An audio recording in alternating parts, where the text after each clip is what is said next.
Hi guys, and welcome back to my channel. Today I'm going to be doing my top 5 fantasy series that I've read.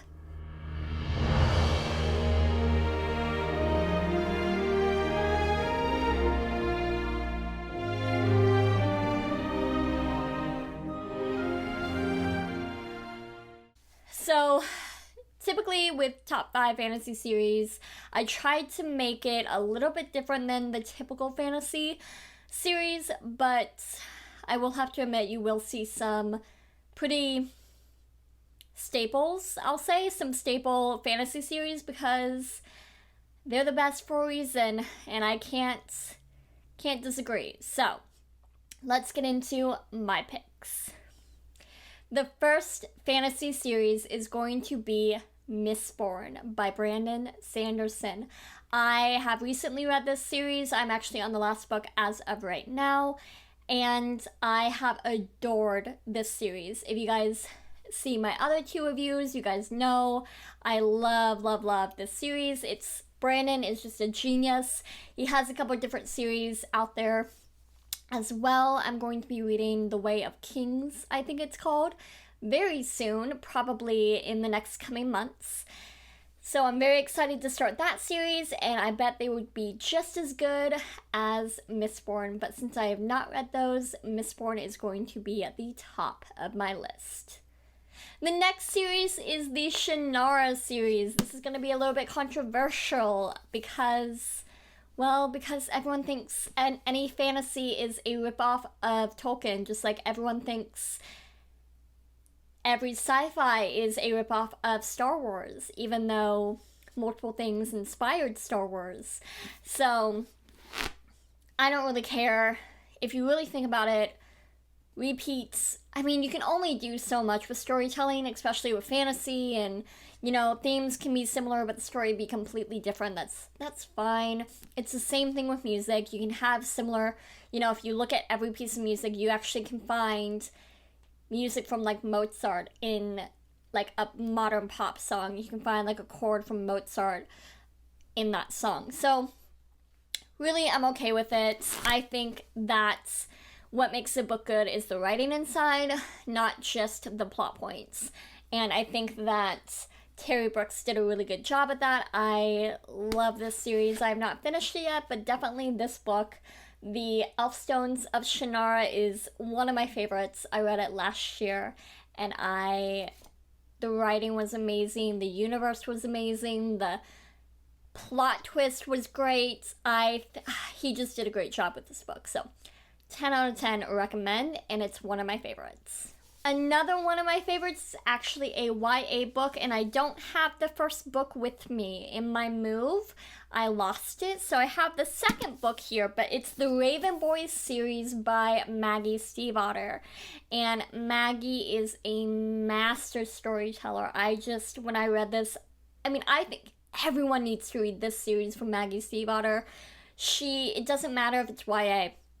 Her writing it's not adult as of like the gore and whatever, it's mature writing in the themes, in the concepts. Her writing is wholly unique too. I have never read a story like this one.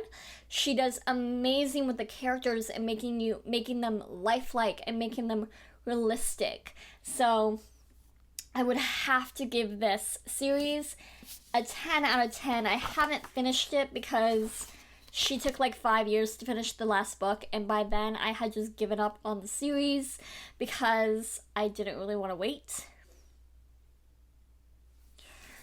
But I've actually read every single book except the last one, and I do want to read the last one, I just haven't gotten around to it.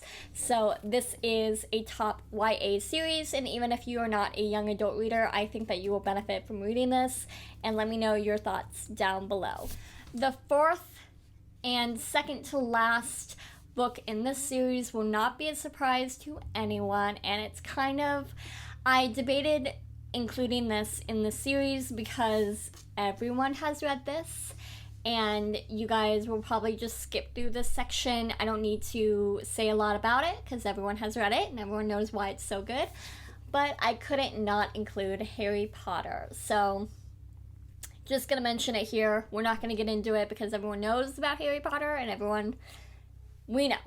So, but I had to go ahead and put it on this list. And that brings us to the last fantasy book on my list. Just because it's last doesn't mean it's my least favorite. They're all equal in my mind, but this is a children's book, and it is The Book of Three by Lloyd Alexander. And this series I actually just finished. And this series is one I think everyone needs to read. It has so many themes, so much maturity. I see Lord of the Rings. I see the Chronicles of Narnia. I see... There's another one in there. But anyway, I have a whole series of reviews up of each book. I loved these books. They were just a joy to read. Fun, quick reads, and I think everyone needs to read them. I do wish Disney would go ahead and revamp the movies and redo this series, because if you guys know, they did do the Black Cauldron, but they kind of just did the Book of Three and named it the Black Cauldron and kind of combined the two books, and in my opinion, not very well. They cut out a lot of characters, they cut out a lot of plot points, and I think, honestly, if they were to do it correctly, because these are not long books, you could definitely make it into a movie, I think these would be amazing. I thought the voice actors were perfect. I thought the animation was perfect. I didn't think anything needed change in that area, but the story did. Okay, well, I'm going to take that back. Dolly, the Fae, I did not like the animation for the Fae, because no. No. I did not appreciate that. So I think they need to redo that, but in all, this is a fantastic series that if you have not read, it's not too late for you. I am 25 years old and still reading it and still enjoying it, so you can enjoy it as well as an adult. So that brings me to the end of my list. I hope you guys enjoyed. If you did, give me a big thumbs up and subscribe to my channel. I upload every single weekday, and I'll see you guys in my next one.